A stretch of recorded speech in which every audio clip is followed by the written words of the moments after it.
அதில் பின்பகுதி சொல்லப்பட்டிருக்கு, கடவுளின் பிள்ளைகள் யார் என்றும் அழகையின் பிள்ளைகள் யார் என்றும் புலப்படும். இன்றைய நாளின் தலைப்பு கடவுளின் பிள்ளைகள் யார் என்ற தலைப்பில் நாம் தியானிக்கவிருக்கிறோம். ஆண்டுடைய மக்களாக இருக்க வேண்டும் என்றால் அதற்கு என்ன தகுதிகள் என்பதை இறைவார்த்தையின் மூலமாக நாம் தியானிக்கவிருக்கிறோம்.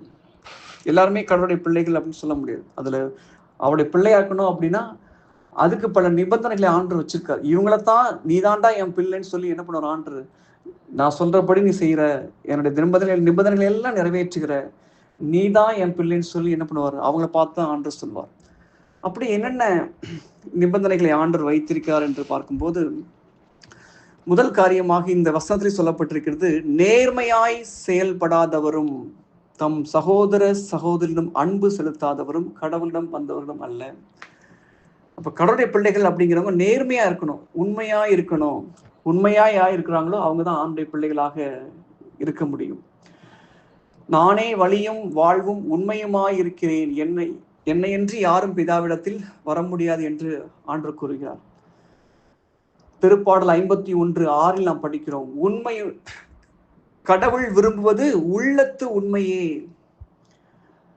அப்போ வந்து நம்ம உண்மையா இருக்கணும்னு ஆண்டவர் ஆசைப்படுறார். இந்த உண்மைக்கு டோட்டல் ஆப்போசிட் பொய். யோவான் 8:44 கூறுகிறது, சாத்தானை பத்தி சொல்லப்பட்டிருக்கு, பொய்யனும் பொய்க்கு பிதாவுமாய் இருக்கிறான் என்று சொல்லப்பட்டிருக்குது. அப்ப நம்ம கடவுளுடைய பிள்ளைகளா இருக்கணும் அப்படின்னா நம்ம ஆண்டு எதிர்பார்க்கக்கூடிய காரியம் நம்ம உண்மையா இருக்கணும். எந்த விஷயத்துல நம்ம வந்து பொய்க்கோ மாய்மாலத்துக்கோ வெளிவேசத்துக்கோ நம்ம இடம் கொடுக்கவே கூடாது. ஏன்னா இதெல்லாமே சாத்தானுடைய குணாதிசயங்கள். இந்த பொய் கூட பாத்தீங்கன்னு வச்சுக்கீங்கன்னா, இது வந்து சர்வசாதாரணமா நினைச்சுக்கிறாங்க பொய் தானே அப்படின்னு சொல்லி. ஆனா திருவெளிப்பாடு 21:8 சொல்லப்பட்டிருக்கு, பொய் பேசுகின்றவர்கள் பரலோகத்துக்குள் நுழைய முடியாது என்று சொல்லப்பட்டிருக்கு. பயப்படுகின்றவர்கள், பொய் பேசுகின்றவங்க, அந்த லிஸ்ட்ல பாத்தீங்கன்னா கொலைகாரவங்க, திருடங்கன்னு சொல்லி, விக்கிரக ஆராதனை சொல்லி நிறைய லிஸ்ட் போட்டிருப்பாரு. அதுல பொய் பேசுறவங்களையும் இன்க்ளூட் பண்ணி சொல்லியிருக்காங்க. அதனாலதான் ஆம் என்றால் ஆம், இல்லை என்றால் இல்லை என்று சொல்லுங்கள், இதற்கு மீறி வருபவை எல்லாம் சாத்தானிடமிருந்து வருகிறது, தீயோனிடமிருந்து வருகிறது என்று இறைவார்த்தை கூறுகிறது. இப்ப நம்முடைய ஆண்டவர் உண்மை உள்ளவர். அவருடைய பிள்ளைகளாக இருக்கக்கூடிய நம்மளும் உண்மையா இருக்கணும். அதைத்தான் ஆண்டவர் விரும்புகிறார். ஆண்டவர் திரும்ப நிற்கும் போது, உண்மையும் உத்தமும் உள்ள ஊழியனே, எஜமானின் மகிழ்ச்சியில் வந்து பங்குகொள் என்று நம் ஒவ்வொருவரையும் பார்த்து ஆண்டவர் சொல்லக்கூடிய அளவுக்கு நாம் பரிசுத்த வாழ்க்கை வாழ்வதற்காக நாம் அழைக்கப்பட்டிருக்கிறோம். நீதிமொழிகள் 28:20 கூறுகிறது, உண்மையுள்ள மனிதர் பரிபூர்ண ஆசீர்வாதங்களை பெற்றுக்கொள்வார்கள், விரைவிலேயே செல்வராக பார்க்கின்றவர்கள் தண்டனைக்கு தப்ப மாட்டார்கள் என்று வசனம் கூறுகிறது. அப்ப கடவுள் யாரை ஆசீர்வதிப்பார் என்றால் உண்மையுள்ளவர்களை தான் ஆசீர்வதிப்பார். செய்யக்கூடிய தொழிலாக இருக்கட்டும், குடும்பக்காரன் எதுவாக இருந்தாலும், ஊழியமாக இருந்தாலும், அனைத்திலும் ஆண்டு உண்மை விரும்புகிறார். இப்ப நம்முடைய தொழிலை ஆசீர்வதிக்கணும் அப்படின்னா நம்ம உண்மையா இருக்கணும். உண்மையான தான் ஆண்டு என்ன பண்ணுவார், ஆசீர்வதிப்பார். ஒரு அம்மா வந்து நிறைய மாடுகள் பண்ணையெல்லாம் வச்சிருந்தாங்க. அதுல அடுத்தடுத்து போடக்கூடிய கண்ணுக்குட்டி எல்லாமே என்னாச்சு பாத்தீங்கன்னா இறந்துகிட்டே இருந்துச்சு.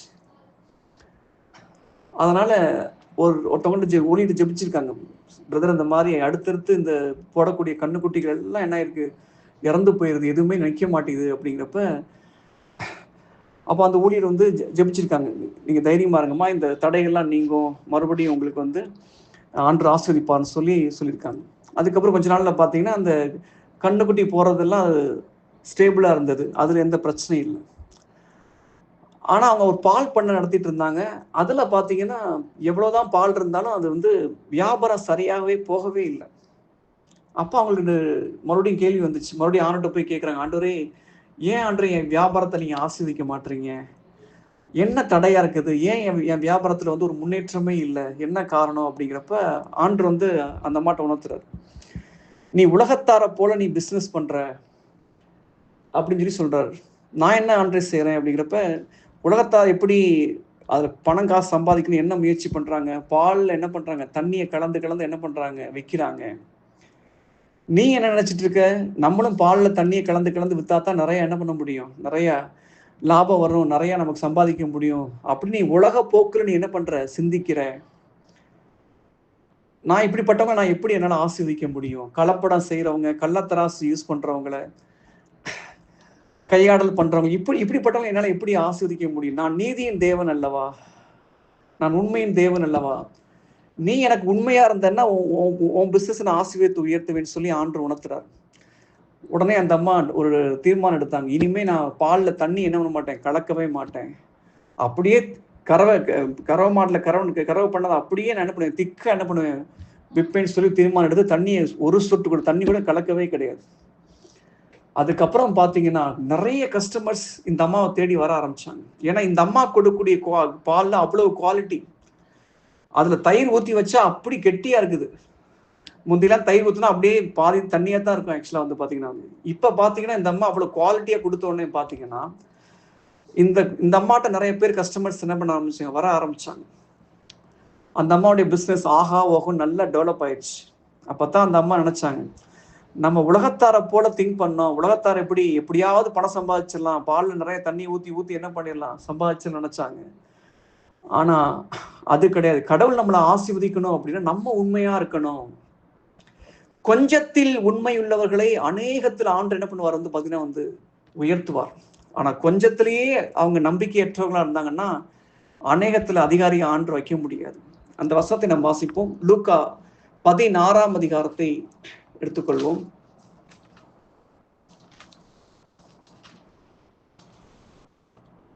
10வது வசனத்தை நாம் வாசிப்போம். 16:10. லூக்கா 16:10. மிகச்சிறிய வெற்றில் நம்பத்தகுந்தவர் பெரியவற்றிலும் நம்பத்தகுந்தவராய் இருப்பார். மிகச்சிறியவற்றில் நேர்மையற்றவர் பெரியவற்றிலும் நேர்மையற்றவராய் இருப்பார். ஆமீன். Praise the Lord. ஆமீன். Praise the Lord. அருமையான வசனம் பாருங்க. மிக சிறியவற்றில் நம்பத்தகுந்தவர் உண்மையுள்ளவர் பெரியவற்றிலும் நம்பத்தகுந்தவராய் இருப்பார்.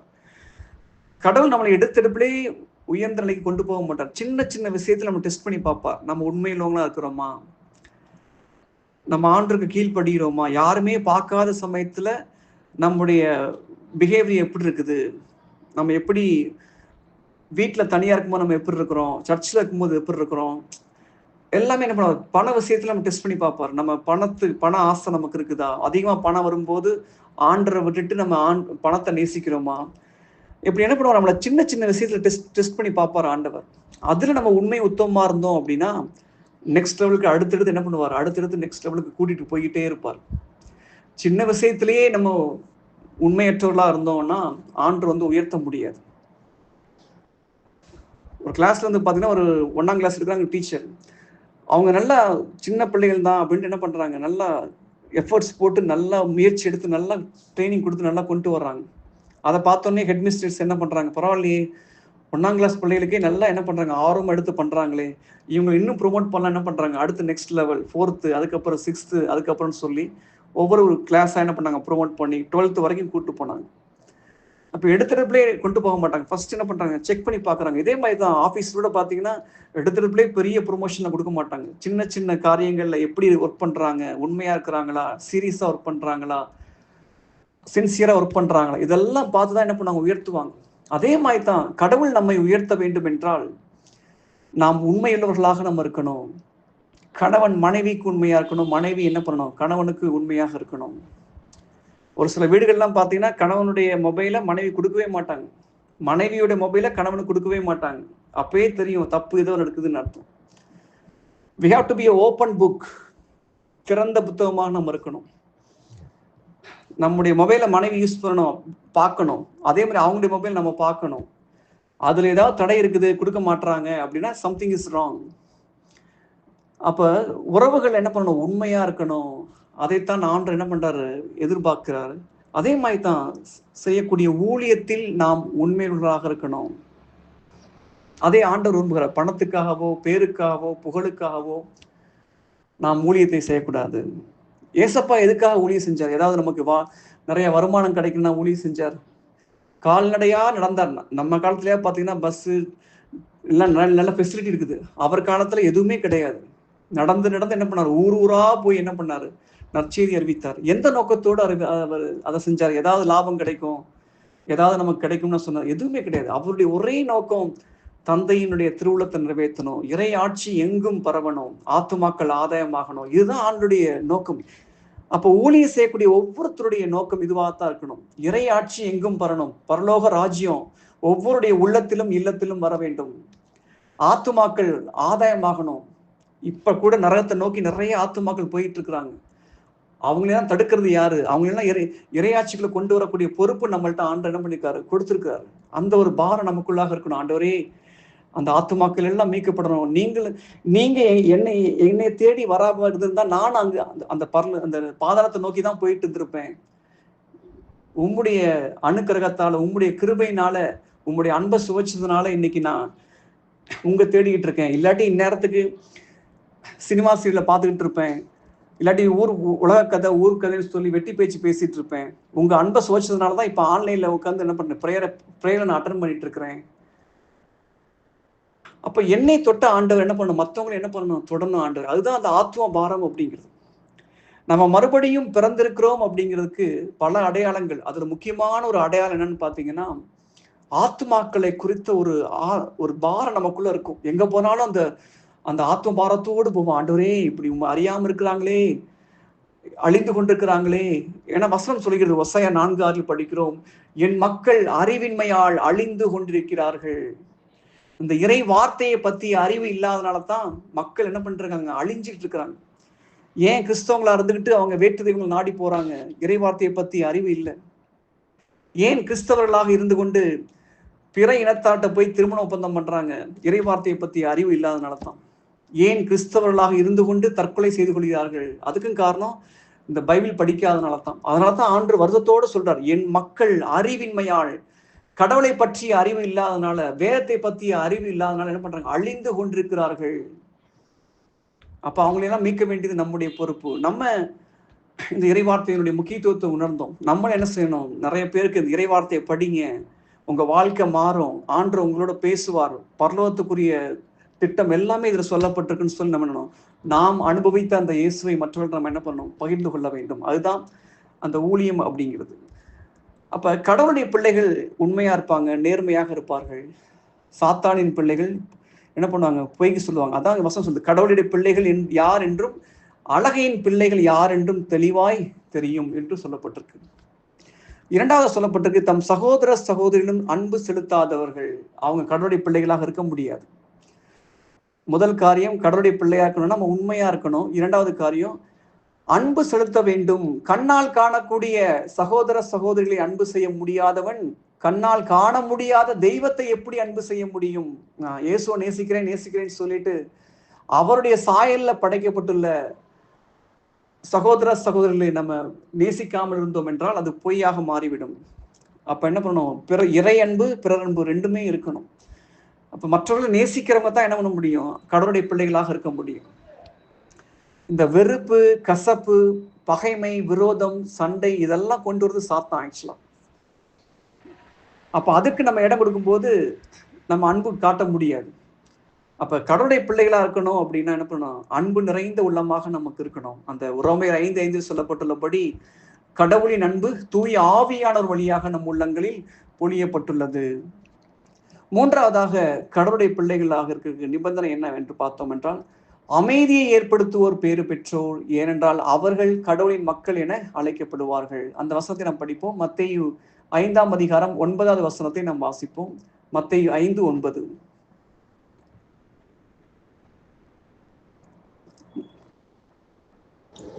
அமைதி ஏற்படுத்துவோர் பேர் பெற்றோர், ஏனெனில் அவர்கள் கடவுளின் மக்கள் என அழைக்கப்படுவர். ஆமென். Praise the Lord. Amen. Praise the Lord. இப்ப கடவுளுடைய பிள்ளைகள் யார் என்றால், மூன்றாவதாக அமைதியை யார் ஏற்படுத்துகிறார்களோ, அமைதியை விரும்புகின்றவர்கள் தான் என்ன முடியும், கடவுளுடைய மக்களாக இருக்க முடியும். கிறிஸ்தவ பெயர்கள் மட்டும் வைத்துக் கொண்டதுனால நம்ம கடவுளுடைய பிள்ளைகளாக இருக்க முடியாது. ஞானஸ்தான புஸ்தகத்தில் நம்ம பேருக்குனால மட்டும் கிடையாது. இந்த நிபந்தனைகள் எல்லாம் நம்ம என்ன பண்ணணும், நிறைவேற்றணும்.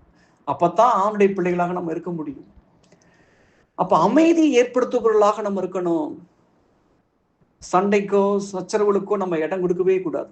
ஏசப்பாவுடைய அந்த குணாதிசயங்கள் ஒன்று என்னன்னு பாத்தீங்கன்னா, அவர் தெருவில் தன்னுடைய குரலை உயர்த்த மாட்டார், சண்டை சச்சரவுக்கு போக மாட்டார்னு சொல்லி மத்தேயு 12:20 அருமையான வசனம் இருக்கும்.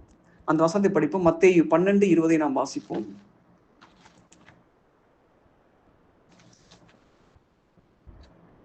நெறிந்த நாணயம் புரியார், புகையின் திரியை அணையார். ஆமென். Praise lord. ஆமென். Praise lord. அதுக்கு முன்னாடி வசனம் படிங்க சிஸ்டர். 19 வசனம். இவர் சண்டை சச்சரவு செய்ய மாட்டார், கூக்குரலிட மாட்டார், தம் குரலை தெருவில் எழுப்பவும் மாட்டார். நீதியை வெற்றி பெற செய்யும் வரை நெறிந்த நாணலை முறியார், புகையும் திரியை அணையார். ஆமென். Praise lord. ஆமென். Praise lord. பாருங்க, ஏசப்பாவுடைய முக்கியமான குணாதிசயம் பாருங்க. ஏசப்பாட்ட கத்துக்க வேண்டிய பாடங்கள் நிறைய இருக்குது. அது முக்கியமான பாடம் பாருங்க. சண்டை சச்சரவு செய்ய மாட்டார், கூக்குரலிட மாட்டார். அதான் ஒரு குருவானவர் நகைச்சுவையாக சொல்லுவாங்க. சர்ச்சில் கையை தூக்குங்க, அல்லேலியா சொல்லுங்க, ஆமேன் சொல்லுங்க, ஆண்டரை போற்றுங்கன்னு சொன்னா வாயை திறக்கவே மாட்டாங்க. அப்படிப்பட்டவங்க சாத்தான் கட்டி வச்சிருக்கவங்க தொண்டைன்னு சொல்லுவாங்க. ஆனா அதே சமயம் வீட்டுல போய் பாருங்க, வாய்க்கிலேயே என்ன பண்ணுவாங்க, சண்டை போடுவாங்க. மாமியார்கிட்ட சண்டை, கணவன்கிட்ட சண்டை, பக்கத்து வீட்டுக்காரங்கள்ட்ட சண்டை, வாக்கிய வரப்பு சண்டை. இதுக்கெல்லாம் என்ன பண்ணுவாங்க, தொண்டை பயங்கரமா என்ன பண்ணுவாங்க, தொண்டைக்குள்ளேயே பேசுவாங்க. ஆனா சர்ச்சில் பாட்டு பாடுறதுக்கு, சர்ச்சில் ஜெபம் பண்றதுக்கு ஒண்ணுமே என்ன மாட்டாங்க, செய்ய மாட்டாங்க அப்படின்னு சொல்லுவாங்க. அது மாதிரி பாருங்க, ஆண்டவர் பாருங்க, சண்டை சச்சரவு விட மாட்டார். சண்டை சச்சரவுக்கு அவர் ஆண்டவர் போகவே மாட்டார். அப்ப நம்ம அமைதியை விரும்புவவர்களாக நம்ம இருக்கணும். ஆக்சுவலா ஒரு சண்டை வருது அப்படின்னா அதை எப்படி சமாதானமா நம்ம கொண்டு போகணும், அதுக்கு தான் நம்ம முயற்சி எடுக்கணும். உதாரணத்துக்கு ஒரு கணவன் சண்டை போடுறாங்க, இல்லை மனைவி சண்டை போடுறாங்கன்னா, அந்த ஆவிக்குரிய மெச்சூரிட்டி உள்ளவங்க என்ன பண்ணுவாங்க, சரி நம்ம விட்டு கொடுத்து போயிடலாம், நம்மளும் பேசணும்னா சண்டை தான் வரும், அதுக்கு என்ன பண்ணலாம், அந்த சமாதானத்தை நம்ம இழந்து விடாம பாதுகாத்து கொள்ளணும். நம்ம எவ்வளவு விலைக்கரையும் கொடுத்தாவது நாம் பெற்றுக்கொண்ட அந்த அமைதியை, ஆண்டிடமிருந்து பெற்றுக்கொண்ட அந்த அமைதியை, சமாதானத்தை நாம் இழந்து போய்விடவே கூடாது. உலகம் தர முடியாத சமாதானத்தை நான் உங்களுக்கு தருகிறேன் என்று ஆண்டவர் சொல்லியிருக்கிறார். அந்த சமாதானம் யாருக்கு கிடைக்கும், பூமியில் நல்மனதோருக்கு அமைதி கிடைக்கும் என்று சொல்லப்பட்டிருக்கு. நம்ம திருப்பலியில பாடுறோம் பாத்தீங்களா, உன்னதங்களில் கடவுளுக்கு மாட்சி உண்டாவதாக, பூமியில் நல்மனதோருக்கு அமைதி உரித்தாகுக. அப்ப கடவுள் யாருக்கு அந்த அமைதியை கொடுப்பார், சமாதானத்தை கொடுப்பார் என்றால் நல் மனசு உள்ளவங்களுக்கு தான் கொடுப்பார். இதேதான் எசையா 48:22 நாம் படிக்கிறோம். தீயோருக்கு அமைதி இல்லை என்கிறார் ஆண்டவர், கொடியோருக்கு அமைதி இருக்காது. நம் பாவம் செய்தோம் என்றால் நமக்கு அமைதி இருக்காது, சமாதானம் இருக்காது. அப்போ உடனே நம்ம ரியலைஸ் பண்ணணும், ஏன் என்கிட்ட அந்த சமாதானம் என்கிட்ட குறைஞ்சு போச்சு, ஏன் அந்த நிம்மதி என்கிட்ட இல்லை, சம்திங் நான் ஏதோ விஷயத்துல ஆணுடைய உள்ளத்தை நான் என்ன பண்ணேன், காயப்படுத்திட்டேன். மேபி ஒரு கோபமான வார்த்தையா இருக்கலாம், செயல்பாடா இருக்கலாம், ஏதோ ஒரு விஷயத்துல நான் ஆண்டவருடைய உள்ளத்தை என்ன பண்ணேன், காயப்படுத்திட்டேன். அப்ப கடவுளுடைய பிரசன்னத்தை நம்ம இழந்து விடாம பாதுகாத்து கொள்ளணும். அதுதான் மிகப்பெரிய ஒரு பொக்கிஷம். புனிதர்கள் வாழ்ந்த வாழ்க்கை அதுதான். அவங்க என்ன பண்ணுவாங்க, ஆணுடைய பிரசனத்துல எப்போதும் 24 மணி நேரம் ஆணுடைய பிரசனத்துல இருக்கணும். அவருடைய பிரசனத்தை ஒரு நொடி பொழுது கூட இழந்து விடாம இருக்கணும். அதுல ரொம்ப கவனமா இருப்பாங்க. ஏசப்பா சிலுவையில தொங்கும் போது ஏன் என் இறைவா என் இறைவா ஏன் என்னை கைவிட்டீர் அப்படின்னு சொன்னதுக்கு என்ன காரணம்னு பாத்தீங்கன்னா, ஏசப்பா பூமியில வாழ்ந்த நாட்கள் எல்லாம் ஆண்ட இறை தந்தையோடு மிகுந்த நெருக்கமா பழகினார். அவருடைய பிரசனத்துல மகிழ்ந்து களி கூறினார். இறை பிரசனத்திலிருந்து விலகவே கிடையாது. ஆனா எப்ப சிலுவையில ஏசப்பா தொங்கிட்டு இருந்தாரோ, உலகத்தினுடைய பாவங்கள் எல்லாம் நம் எல்லாருடைய பாவமும் அவர் மேல சுமத்தப்பட்டது. அந்த பாவம் இருக்கும்போது இறை தந்தையினுடைய பிரசன்னம் இயேசுவை விட்டு நீங்கிடுச்சு. அதைத்தான் அவரால் பொறுத்து கொள்ள முடியல. தன்னுடைய உடல் வேதனை, வலி, அதை கூட அவரால் தாங்கிக் கொள்ள முடியல. ஆனா எதை தாங்கிக் கொள்ள முடியல, அந்த இறை தந்தையின் பிரசன்னம் அவரை விட்டு நீங்கிடுச்சு. ஏன்னா உலகின் பாவங்களை சுமந்து தீர்க்கூடிய ஆட்டுக்குட்டியாக அவர் என்ன பண்ணார், பலியானார். நம்முடைய பாவங்கள் எல்லாம் அவர் மீது சுமத்தப்பட்ட போது அங்க இறை பிரசன்னம் இயேசுவை விட்டு நீங்கிடுச்சு. அதைத்தான் அவரால் பொறுத்து கொள்ள முடியல. அதனாலதான் என் இறைவா ஏன் என்னை கைவிட்டீர் என்று சொல்றாங்க. அப்ப மூன்றாவதாக அமைதி ஏற்படுத்துவர்களாக நம்ம இருக்கணும். ஒரு சிலர்லாம் சொல்லுவாங்க, ஆக்சுவலா அவங்க வந்தாலே கொட்டையை குழப்பிடுவாங்கன்னு சொல்லுவாங்க. கொட்டையை குழப்புறதுனா அது என்ன பண்றது, அந்த சமாதானத்தை இது பண்றது, குடும்பத்தை 2ஆ உடைச்சு விட்டுறது. ஆக்சுவலா அப்படிப்பட்ட செயல்பாடுகள். ஒரு சண்டை நடக்குதுன்னா அதுல போய் எப்படி சமாதானமா பேசி எப்படி அவங்களுக்குள்ள ஒற்றுமையா இருக்கணும், அதுக்கு தான் வழி வகுக்குமே தவிர இங்கிட்டு இருக்கிறத அங்கிட்டு சொல்லி அங்கிட்டு இருக்கிறத இங்கிட்டு சொல்லி நல்லா வாழ்ந்துட்டு இருந்த கணவன் மனைவியை பிரிச்சு கடைசியில குடும்பத்தையும் என்ன பண்றது பாத்தீங்கன்னா ஒழிக்கக்கூடிய காரியங்கள். இதெல்லாம் நிறைய நடக்குது ஆக்சுவலா வந்து. ஆனா ஆணுடைய பிள்ளைகள் எப்படி இருக்கணும்? அமைதியை ஏற்படுத்தணும். சண்டை சச்சரவுக்கு நம்ம போகக்கூடாது. ஏன் நம்ம வந்து கோர்ட்டு கேஸ் நம்ம ஏன் போகக்கூடாதுன்னா இதுதான் காரணம். அந்த வசனம் பாருங்க, அருமையான வசனம். 1 கொரிந்தியர் 6ஆம் அதிகாரம் 6வது வசனத்தை நாம் வாசிப்போம். அந்த வழக்குகளை உங்களுக்குள்ளேயே நீங்க தீர்த்துக்கணும்னு சொல்லி அருமையா சொல்லப்பட்டிருக்கும். 1 கொரிந்தியர் 6ஆம் அதிகாரம் 6வது வசனத்தை நாம் வாசிப்போம். சகோதர சகோதரிகளுள் ஒருவர் மற்றவருக்கு எதிராக வழக்கு தொடரலாமா? அதுவும் நம்பிக்கை கொள்ளாத மக்கள் முன்னிலையிலா? Amen. Praise the lord. Amen. Praise the lord. அதுக்கு அடுத்த வசனம் படிங்க சிஸ்டர். அந்த வசனம் 7வது வசனமும். ஒருவர் மீது மற்றவர் வழக்கு தொடருவதே உங்களுக்கு தோல்வியாகும். உங்களுக்கு இழைக்கப்பட்ட தீங்கை நீங்கள் பொறுத்து கொள்ள கூடாதா? உங்கள் உடைமைகளை வஞ்சித்து பறிக்கும் போது அதை நீங்கள் கண்டு கொள்ளாமல் இருந்து விடக் கூடாதா? Amen. Praise the lord. Amen. Praise the lord. பாருங்க எப்படிப்பட்ட வசனங்கள் பாருங்களேன். உங்களுடைய உடைமைகள் வஞ்சித்து பறிக்கப்படும் போது நீங்கள் கண்டுகொள்ளாமல் இருந்து கூடாதா? உங்களுக்கு மற்றவங்க தீங்கிழைக்கும் போது அதை பொறுத்து கொள்ள கூடாதா? ஏன் இந்த மாதிரி கோர்ட்டு கேஸ்ன்னு போகணும்? பார்த்தீங்கன்னா இன்னைக்கு வாக்கிய வரப்பு சண்டை, நில பிரச்சனை, சொத்து தகராறு, டைவர்ஸ் கேஸ், அது இதுன்னு சொல்லி கோர்ட்டுக்கு கிறிஸ்தவங்க போறது அப்படிங்கிறது ஆண்டவர் விரும்பாத ஒரு காரியம். நமக்குள்ளேயே என்ன பண்ணணும்? பிரச்சனைகளை தீர்த்து வச்சுக்கணும். ஆண்டவர் சொல்றாரு, உங்களுக்குள்ளேயே நீங்க தீர்த்து கொள்ளுங்க. உங்களுக்குள்ளேயே உட்காந்து பேசி சமாதானமா பேசி போறதுக்கு முயற்சி எடுங்க. இதுதான் ஆண்டவர் வந்து விரும்புகிறார். சமாதானத்தை ஏற்படுத்துவர்களாக இருக்கணும். புனித அசசியார் அருமையா ஒரு ஜெபம் சொல்லியிருப்பாரு. அமைதியின் தூதனாய் என்னை மாற்றும் இறைவான்னு ஒரு அருமையான சொல்லியிருப்பார். ரொம்ப ஃபேமஸானது. Make me a instrument of your peace. அப்ப நம்மளாம் சமாதானத்தை விரும்புவர்களாக, சமாதானத்தை ஏற்படுத்துவர்களாக இருக்கணும். நம்ம எங்க போனாலும் இவங்க போனா அங்க என்ன இருக்கும்? சமாதானம் இருக்கும். அவங்க ஒற்றுமை ஏற்படுத்துவாங்க. இல்லை இவங்க போனாலே சண்டை வரும், இவங்க போனாலே அங்க வந்து 2 குடும்பம் 2ஆ உடைஞ்சிரும். அந்த மாதிரி இருக்கக்கூடாது. அப்ப 3வது காரியமாக யார் அமைதியை ஏற்படுத்துகிறார்களோ அவர்கள் கடவுளுடைய மக்களாக இருப்பார்கள். அதே மாதிரி அமைதியை நாம் இழந்து விடக்கூடாது. அந்த பெற்றுக்கொண்ட அமைதியை நம்ம எவ்வளவு விலைக்கரையம் கொடுத்தாவது நம்ம என்ன பண்ணணும்? அதை வந்து நம்ம காத்துக்கொள்ள வேண்டும். அது ரொம்ப ரொம்ப இம்பார்ட்டன்ட். 4வதாக கடவுளுடைய மக்கள் யார் என்றால், கடவுளின் ஆவியால் யார் இயக்கப்படுகிறார்களோ அவர்களே கடவுளின் மக்கள் என அழைக்கப்படுவார்கள். ரோமையர் 8ஆம் அதிகாரம் 14 நாம் படிக்கிறோம். பரிசுத்த ஆவியால் நம்ம இயக்கப்படணும். ஊனியல்பின்படி நம்ம இயக்கப்படக்கூடாது. கண்டதே காட்சி கொண்டதே கோலம் என்று அந்த மாம்சத்தின்படி நம்ம எதையும் என்ன செய்யக்கூடாது. நம்ம தூய ஆவியின் தூண்டுதலின்படி நம்ம செஞ்சோம் அப்படின்னா நம்ம பாவம் செய்யவே மாட்டோம். பரிசுத்த ஆவியால் நம்ம கொடுக்கப்பட்டது முக்கியமான நோக்கமே நம்ம ஒரு மாசற்ற தூய வாழ்க்கையை வாழ்வதற்காகத்தான் கொடுக்கப்பட்டிருக்காரு. அவருக்கு நம்ம எவ்வளவுக்கு எவ்வளவு கோஆபரேட் பண்றோமோ, எவ்வளவுக்கு எவ்வளவு தூய ஆவியானவருக்கு ஒத்துழைப்பு கொடுக்கிறோமோ அவ்வளவுக்கு அவ்வளவு நம்ம பரிசுத்தத்தில் நாளுக்கு நாள் நம்ம வளர்ந்து கொண்டே இருக்க முடியும். அதான் தூய ஆவியானவருக்கு துயரம் விளைவிக்காதீர்கள். எபேசியர் 4ஆம் அதிகாரம். பரிசுத்த ஆவியான துணை இல்லாம நம்ம வாழவே முடியாது. ஒரு கணத்தில் அடைஞ்சா மறு கணத்தை காட்ட சொல்றாரு. உங்களை பகைவருக்கு அன்பு காட்ட சொல்றாரு. இந்த கட்டளைலாம் எப்படி கடைபிடிக்க முடியும்? மனுஷ சக்தியினால நம்மளால முடியாது. அப்ப ஆண்டுடைய பலனால்தான் முடியும். அதுக்குத்தான் நம்ம தூய ஆவி நம்ம சார்ந்திருக்கணும். பழைய ஏற்பாட்டுல சாமுவேலுடைய அண்ணா பாத்தீங்கன்னா, அவங்க குழந்தை பாக்கி இல்லைன்னு சொல்லி பெனினா அப்படிங்கிறவங்க துன்புறுத்துவாங்க. உனக்கு குழந்தை பாக்கி இல்லை, எனக்கு பாரு குழந்தைகள் இருக்குது பாருன்னு சொல்லி பயங்கரமா இழிவா பேசுவாங்க, பழித்து பேசுவாங்க, அவமானப்படுத்துவாங்க. ஆனா அந்த சமயத்துலலாம் பாருங்க, அண்ணா வந்து மாம்சத்தின்படி அவங்க செயல்படலை. கோவப்பட்டு அவங்கள சண்டைக்கு போகவோ, எதிர்த்து பேசவோ, அடிக்கவோ, எதுவுமே தான் கணவன்கிட்ட போய் முணுமுணுக்கவோ எதுவுமே செய்யலை. ஆனா என்ன பண்ணாங்க? ஆவியானவரின் தூண்டுதல் என்ன பண்ணாங்க? தன்னுடைய பிரச்சனைகளை பூரா என்ன பண்ண ஆண்டவர்கிட்ட போய் சொன்னாங்க. அதுதான் ஆவியில் நடத்தப்படுதல் அப்படிங்கிறது. மாம்சத்துல செயல்படுறது அப்படிங்கிறது உடனே கோவப்படுறது, உடனே எரிச்சல் படுறது, உடனே சண்டைக்கு போறது, இதெல்லாம் மாம்சத்தினுடைய வெளிப்பாடுகள். ஆனா தூய ஆவியின் தூண்டுதலின்படி நம்ம நடந்தோம் அப்படின்னா நம்ம பாவம் செய்யவே மாட்டோம். அப்ப கடவுளுடைய பிள்ளைகள் யாரா இருக்க முடியும்? தூய ஆவியால் நம்ம இயக்கப்படணும். அவர் நம்மளை இயக்கணும். ஆவியானவர் என்ன பார்க்க சொல்றதோ அதைத்தான் நம்ம பார்ப்போம். ஆவியான பேச சொல்றதான் நம்ம பேசுவோம். அப்படி ஃபுல் நம்முடைய உடல் உறுப்புகள் எல்லாத்தையும் அவர் கண்ட்ரோல் பண்ணுவார். அவருக்கு பேரே கட்டுப்பாட்டின் ஆவியானவர்.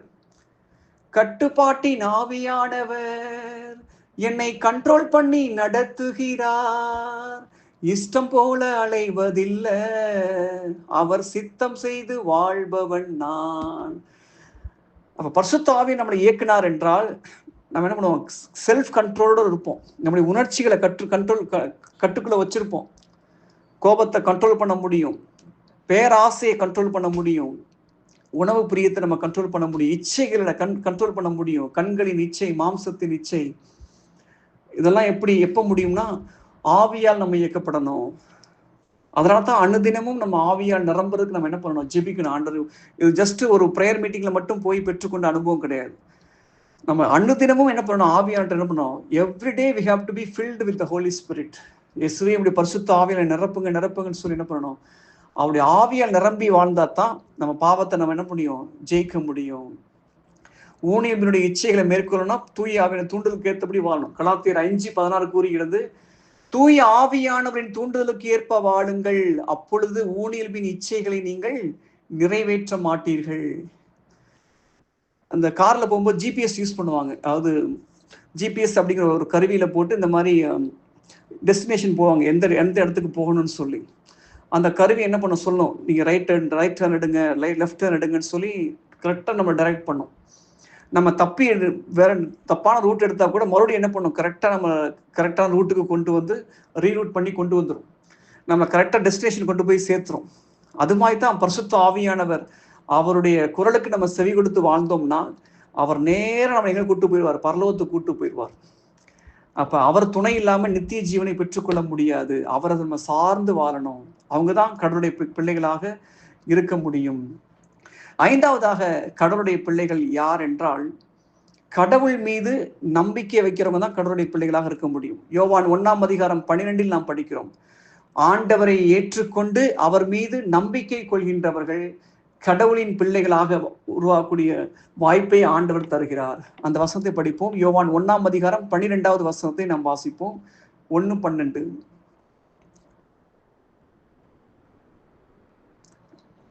யோவான், அவரை ஏற்றுக்கொண்ட ஒவ்வொருவருக்கும் அவர் கடவுளின் பிள்ளைகளாகும் உரிமையை அளித்தார். Amen, praise the Lord. Amen, praise the lord. அவரை ஏற்றுக்கொண்ட ஒவ்வொருவருக்கும் கடவுளின் பிள்ளைகளாக கூடிய உரிமையை அளித்தார். அப்ப யார் கடவுளின் பிள்ளைகள்? இயேசுவை முற்றிலும் முழுதுமாக நம்பணும், அவர் தான் சார்ந்து இருக்கணும். கிறிஸ்தவங்களா இருந்துக்கிட்டு நான் ஜோசியம் பார்க்குறேன், ஜாதகம் பார்க்குறேன்னு ஜாதகத்தை நம்பினாங்கன்னா அவங்க கடவுளுடைய பிள்ளைகளா இருக்க முடியாது. கிறிஸ்தவங்களா இருந்துக்கிட்டு இந்த மாதிரி 4 நட்சத்திரம் பார்க்கறது, முகூர்த்தம் பார்க்கறது, இதெல்லாம் கடவுளுடைய பிள்ளைகளா இருக்க முடியாது. அவரைத்தான் நம்பிக்கை இருக்கணும். நம்பிக்கையெல்லாம் அவர் மேலதான் இருக்கணும். இந்த மாதிரி ஒரு ஊழியர்கிட்ட வந்து ஒருத்தவங்க ஒரு அம்மா தன் பிள்ளையை கூட்டு போய் தன்னுடைய கை குழந்தைய ஆசீர்வதிங்க, ஜெபம் பண்ணுங்கன்னு சொன்னாங்க. உடனே அந்த ஊழியர் பார்த்தார், என்னம்மா கருப்பு பொட்டுலாம் உன் பிள்ளைகளுக்கு வச்சிருக்கியே, எதுக்காக வச்சிருக்கேன்னு கேட்டாங்க. சும்மா திருஷ்டி படாம இருக்கணும் அப்படிங்கிறதுக்காக தான். ஏன் ஏசப்பா மேல உனக்கு நம்பிக்கை இல்லையாம்மா? ஏமா இந்த மாதிரி கருப்பு புள்ளிலாம் வச்சிருக்கிற? நீ கிறிஸ்தவ பொண்ணு தானம்மா, ஏன் இப்படி வச்சிருக்கேன்னு சொல்லி அந்த ஊழியர் கேட்குறாங்க. பார்த்தா காலுக்கு கீழே அந்த குழந்தைக்கு இப்போ கருப்பு புள்ளி, கன்னத்துல அங்கே இங்கேன்னு வச்சிருக்காங்க. இதெல்லாம் பிற இனத்தார் செய்யக்கூடியதுப்பா, நீங்க ஏன்பா செய்றீங்க? இது நம்மளாம் ஆண்டவர் மேல நம்பிக்கை வச்சிருக்கோம். இந்த கருப்பு புள்ளி வைக்கிறீங்களா, இதுதான் அந்த குழந்தையை காப்பாத்துன்னு நினைக்கிறீங்களா? இதுதான் தீய சக்தியில் எதுவும் அண்டாம வந்து காத்துக்குன்னு நினைச்சுக்கிறீங்களா? ஏன் இயேசு மேல உங்களுக்கு நம்பிக்கை இல்லையான்னு சொல்லி கேட்டாங்க. பாருங்க, இதெல்லாம் பிற இனத்தாருடைய வழிபாட்டு முறைகள். இதெல்லாம் பார்த்தீங்கன்னா வந்து பிள்ளைகளுக்கு வந்து கரும்பொட்டு வைக்கிறது, அதே மாதிரி 4 நட்சத்திரம் பார்க்கறது, இதெல்லாமே பிற இனத்தாருடைய வழிபாட்டு முறைகள். அதனாலதான் கலாத்தியர் 4:10 பவுலடியார் கலாத்தியரை கடிந்து சொல்வார், இன்னும் நீங்க ஏன் 4 நட்சத்திரம்னு பாக்குறீங்க? உங்களுக்காக நான் பாடுபட்டு உழைத்தது வீண்தானோ? ஆவிக்குரிய வாழ்க்கையை ஆரம்பிச்சு கடைசியில ஊழியல்ல போய் முடிக்க போறீங்களேன்னு சொல்லி வேதனையோடு சொல்வார்.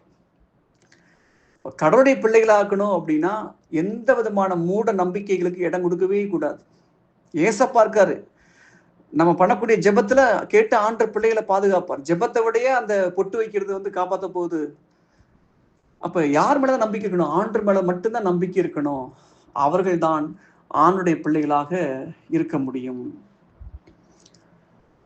6வதாக யார் கடவுளுடைய பிள்ளைகளாக இருக்க முடியும் என்றால், யார் முணுமுணுக்காமலும் வாதாடாமலும் இருக்கிறாங்களோ அவங்க தான் கடவுளுடைய பிள்ளைகளாக இருக்க முடியும். அந்த வசனத்தை நாம் பார்ப்போம். பிலிப்பியர் 2ஆம் அதிகாரம் 14வது வசனத்தை நாம் வாசிப்போம். பிலிப்பியர் 2:14-15. முணுமுணுக்காமலும் வாதாடாமலும் யாவற்றையும் செய்யுங்கள்.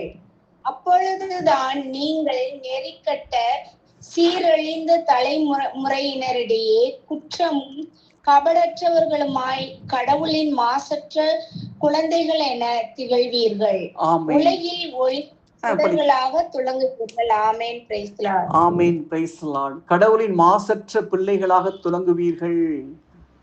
ஃபர்ஸ்ட் நிபந்தனை எப்படின்னு பாத்தீங்கன்னா, முணுமுணுக்காமலும் வாதாடாமலும் யாவற்றையும் செய்யுங்கள். துதி எடுத்தா சாத்தான் ஓடுவான், முணுமுணுத்தா திரும்பி வருவான். இப்ப கடவுளுடைய பிள்ளைகள் யார்? அழகையின் பிள்ளைகள் யார்? அழகையின் பிள்ளைகள் என்ன பண்ணுவாங்க? முணுமுணுப்பாங்க, புலம்புவாங்க, வாதாடுவாங்க, மாம்சத்தின்படி செயல்படுவாங்க. ஆனா கடவுளுடைய பிள்ளைகள் அப்படி செயல்பட மாட்டாங்க. முணுமுணுப்புக்கும் எதுக்கும் இடம் கிடைக்காது. எதுவா இருந்தாலும் ஆண்டோட்ட போய் என்ன பண்ணுவாங்க? ஆண்டோட்ட போய் சொல்லுவாங்களே தவிர அவங்கள்ட்ட போய் நம்ம சண்டை போடவே மாட்டாங்க. அதுதான் நம்முடைய போராட்டம் மாம்சத்தோடும் இரத்தத்தோடும் அல்ல, மாறாக வான மண்டலங்களில் உள்ள பொல்லாத ஆவிகளோடு அந்தகார கிரியைகளோடு நம்ம போராட்டம் இருக்குது. நம்ம இன்னும் மனிதர்கள்ட்ட போய் சண்டை போட்டுட்டு இருந்தோம் அப்படின்னா நம்ம இன்னும் மெச்சூர் ஆகலைன்னு அர்த்தம். இப்போ ஒரு குடிகார கணவர் இருக்காருன்னு வச்சுங்க, அவர்கிட்ட போய் குடிக்காதுன்னு சொல்லி டெய்லி அவங்ககிட்ட சண்டை போடக்கூடிய அந்த அவரை கட்டி வைத்திருக்கக்கூடிய அந்த குடி வெறியின் ஆவியை என்ன பண்ணணும்? கடிந்து கொள்ளணும். இயேசுவின் நாமத்தில் நம்ம கடிந்து கொள்ளணும். அவங்கள்ட்ட போய் நம்ம முட்டி மோதிக்கிட்டு சண்டை போட்டுக்கிட்டு அப்படி இருந்தோம்னா அவங்க எவ்வளவு வருஷமாலும் ஆண்டுக்குள்ள வரமாட்டாங்க. நம்முடைய சாட்சிய வாழ்க்கை தான் அவங்க அந்த குடிகார கணவரை மாத்துமே தவிர அவங்கள போய் சண்டை போடுறது எதுவுமே இருக்கக்கூடாது. அதனாலதான் வசனம் சொல்லுது, நம்முடைய போராட்டம் மாம்சத்தோடும் இரத்தத்தோடும் அல்ல. நம்ம மனிதர்களோடு நம்ம போராடவே கூடாது. பக்கத்து வீட்டில் காம்பவுண்ட் செவரு சண்டை, குப்பையை என் வீட்டுக்கு முன்னாடி வந்து போட்டீங்க, சாக்கடை என் வீட்டுக்கு முன்னாடி திருப்பி விட்டீங்க, வாக்கிய வரப்ப தள்ளி விட்டீங்கன்னு சொல்லி மனிதர்கள்ட்ட போய் நம்ம என்ன பண்ண சண்டை போடவே கூடாது. நம்ம செய்ய வேண்டியதெல்லாம் என்ன பண்ணணும்? ஆண்டவர்கிட்ட போகணும். மோசேயுடைய வாழ்க்கையில பாத்தீங்கன்னா பல காரியங்கள் கற்றுக்கொள்ளலாம். முக்கியமான காரியம் என்னன்னு பாத்தீங்கன்னா, ஒவ்வொரு முறையும் அவருக்கு பிரச்சனை வரும்போது அவர் ஆண்ட திரும்பணும் அப்படியே மட்டாக விழுந்துருவார். ஆக்சுவலா வந்து முகங்குப்புற விழுந்துருவார். ஒருத்தர் வந்து கேட்பாங்க, எனக்கு இது தண்ணி உப்பு தண்ணியா இருக்குது, நல்ல தண்ணி இல்லைன்னு சொல்லுவாங்க.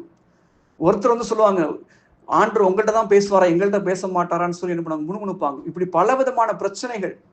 எங்களுக்கு நான்வெஜ் தான் வேணும், இறைச்சி தான் நாங்கள் சாப்பிடுவோம், சிக்கன் மட்டன் இதுதான் எங்களுக்கு வேணும்னு சொல்லி என்ன பண்றாங்க? கேட்குறாங்க. இப்படி பல பிரச்சனைகள். ஒவ்வொரு முறையும் பிரச்சனை வரும்போது, ஆண்டவரே நான் என்னப்பா செய்யணும்? இந்த வணங்கா கழுத்துள்ள மக்களா இருக்கிறாங்களே, நான் எப்படி இவனை சமாளிக்கிறது? எனக்கு என்ன பண்ணுங்க, ஆலோசனை தாங்கன்னு சொல்லி என்ன பண்ணுவாங்க? மோசேயும் ஆரோனும் என்ன பண்ணுவாங்க? முகங்குப்புற விழுந்துருவாங்க. அப்ப ஆண்டவர் சொல்லுவார், நீ இப்படி செய் அப்படி செய்ன்னு சொல்லி என்ன பண்ணுவார்? ஆண்டவர் ஆலோசனை சொல்லுவார். அதன்படி செஞ்ச உடனே அந்த பிரச்சனை எல்லாம் நீங்கிரும். இதே மாதிரி தான் நம்ம என்ன பண்ணணும்? நம்ம சொல்றதை யாரும் கேட்கல, உதாரணத்துக்கு மனைவிட்ட பேசுறோம், இல்லைன்னா கணவன் சொல்றாங்க, கேட்கல, அவங்கள்ட்ட போய் நம்ம சண்டை போட தேவையில்லை. நம்ம செய்ய வேண்டியதெல்லாம், ஆண்டவரே நான் சொல்ல வேண்டிய சொல்லிட்டேன்ப்பா, நான் மாறணும்னா என்கிட்ட சொல்லி நான் மாறிடுறேன், இல்லை என் மனைவி மாறணும், என் கணவன் மாறணும், அவங்கள்ட்ட சொல்லி நீங்க என்ன பண்ணுங்க? மாத்துங்க.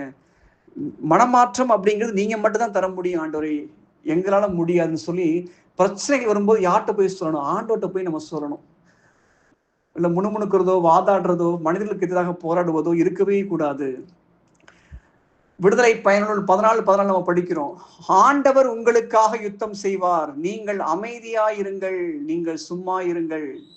நம்ம ஆண்டுடைய பாதத்துல அமைதியா, நம்மளை யாரு காயப்படுத்துனாங்களோ, நம்மளை யாரு வேதனைப்படுத்துனாங்களோ, யார் நம்முடைய சொல்லுக்கு கீழ்ப்படியிலையோ அவங்களுக்காக நம்ம ஜெபிச்சுட்டு இருந்தோம்னா ஆண்டவர் தட்ட வேண்டிய இடத்துல தட்டி என்ன பண்ணுவார்? சரி செய்ய வேண்டியதெல்லாம் சரி செஞ்சிருவார். அவர்கள் நம்ம சொன்னதை ஏற்றுக்கொள்ளும்படியாக நம்ம செஞ்சிருவார். நம்ம வந்து காரியத்தை கையில் எடுத்தோம்னா அவர் ஒதுங்கிக்குவார். சரிப்பா, நீயே பார்த்துக்க, நீ என்ன சண்டை போடுறியா சண்டை போட்டுக்க, பதிலுக்கு பதில் பேசுறியா பேசிக்க, பழி வாங்குறியா வாங்கிக்க, நான் ஒன்றும் செய்ய முடியாது என்ன பண்ணுவார்? ஆண்டவர் விலகிடுவார். அப்ப அவர் நமக்காக செயலாற்ற வேண்டும் என்றால், நமக்காக போரிட வேண்டும் என்றால் நாம் என்ன செய்ய வேண்டும்? அவருடைய பாதத்தில் அமர்ந்து நம்ம என்ன பண்ணணும்? நம்மளை காயப்படுத்தி இவர்களுக்காக உள்மன காயத்தை ஏற்படுத்திருக்காக நம்ம ஜெபிக்க ஆரம்பிச்சிட்டோம்னா ஆண்டவர் என்ன பண்ணுவார்? செய்ய வேண்டியதெல்லாம் அவர் செய்து விடுவார். கடைசியாக கடவுளுடைய மக்கள் யார் என்றால், தீட்டானதை தொடாதீர்கள் என்று 2 கொரிந்தியர் 6ஆம் அதிகாரம் 15 சொல்லப்பட்டிருக்கு. பிற இனத்தார்ட்ட போய் என்ன பண்ணக்கூடாது? திருமண ஒப்பந்தம் பண்ணக்கூடாது. ஆக்சுவலா வந்து ஆணுடைய பிள்ளைகள் கிறிஸ்துவை அறிந்த பிள்ளைகளோட தான் திருமண ஒப்பந்தம் செய்து கொள்ளணும். அவங்க தான் யாருடைய மக்களாக இருக்க முடியும்? கடவுளுடைய மக்களாக இருக்க முடியும். ஆக இன்றைய நாள்ல யார் கடவுளுடைய மக்கள் என்பதை குறித்து நாம் தியானித்தோம். கேட்டுக்கொண்ட இறை வசனத்தை உள்ளத்தில் இருத்தி அதை வாழ்வாக்க வரம் வேண்டி நாம் ஜெபிப்போம். நன்றி அப்பா, நன்றி ராஜா, ஸ்தோத்திரம் ஆண்டவரே, ஸ்தோத்திரம் கர்த்தாவே. Thank you Jesus, thank you holy spirit.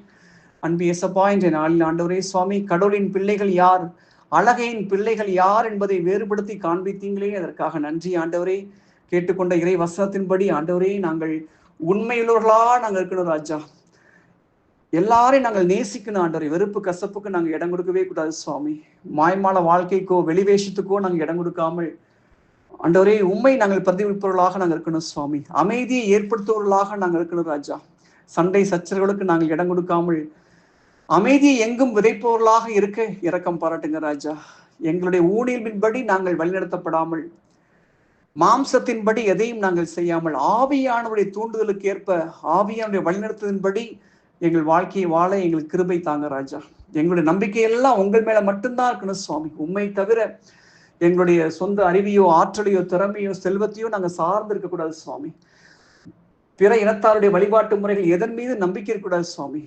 எங்கள் நம்பிக்கையெல்லாம் உங்க மேல மட்டும்தான் இருக்கணும் ராஜா. அப்படியாக ஆண்டவரே ஒருபோதும் நாங்கள் முணுமுணுக்காமல் வாதாடாமல் அனைத்தையும் பொறுமையோடு சகித்து வாழக்கூடிய கிருபையை எங்களுக்கு தாங்கப்பா. எந்த பிரச்சனையா இருந்தாலும் உங்கள்கிட்ட நாங்க சொல்லணும் ஆண்டவரே. அந்த பிரச்சனைக்கு தீர்வு கொடுப்பவர் நீர் மாத்திரம்தான் சுவாமி. காரியத்தை எங்கள் கைகளில் நாங்கள் எடுக்காமல் உம்மிடம் ஜெபித்து அதை ஜெயமாக மாற்ற எங்களுக்கு உதவி செய்யுங்க. இரக்கம் பாராட்டுங்கப்பா. கேட்டுக்கொண்ட வசனத்தை வாழ்வாக்க கிருபை தாங்க ராஜா. தீர்மானங்களை எடுக்கும்படியாக ஒவ்வொருடைய உள்ளங்களையும் தூண்டி எழுப்புங்க சுவாமி. இணைப்பில் இணைந்துள்ள அனைவரையும் நிறைவாய் ஆசீர்வதிங்க ராஜா. உலக காரியங்களை விட எனக்கு இயேசுதான் முக்கியம் என்று உம்மை முன்னிலைப்படுத்தி முதன்மைப்படுத்தி முக்கியத்துவப்படுத்தி வந்துள்ள உமது பிள்ளைகளை கண்ணோக்கி பாருங்கப்பா. அவங்களுடைய உள்ளத்து விருப்பங்களை எல்லாம் நிறைவேற்றி தாங்க சுவாமி. உம்முடைய கரம் பிள்ளைகளோடு இருக்கட்டும் ராஜா. தேவைகளை எல்லாம் சந்திங்க சுவாமி. இறுதி வரை உமது அன்பில் நாங்கள் நிலைத்திருக்க உதவி செய்யுங்கப்பா. துதி கன மகிமை எல்லாம் உமக்கே செலுத்துகிறோம். இயேசுவின் நாமத்தில் ஜெபிக்கிறோம் நல்ல பிதாவே. ஆமேன், ஆமேன், ஆமேன்.